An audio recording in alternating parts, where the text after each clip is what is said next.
Kung ikaw pangutanon, usay lami sa talaba, kanang basa o uga-uga? I think kanang basa. Meron na kayo mga ngalami pagbasa. Juicy man god.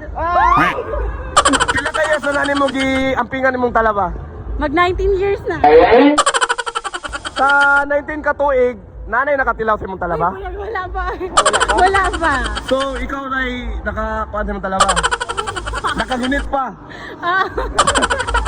Andan mga pohon na ipakaon ta na imong talaba sa imong mauyab pohon? Kanang future dyan na husband. So, inampingan nyo na imong talaba? Okay. So, butangan na to nagsuka imong talaba, pwede na to nakanon? Ipakaon mo pohon sa? Sa saktong laki. Mo, first time na mo nakakaon og talaba? Oo. Lami ang talaba? Aslom-aslom. Anong aslo man? Murag ko ano. Yeah? Kanang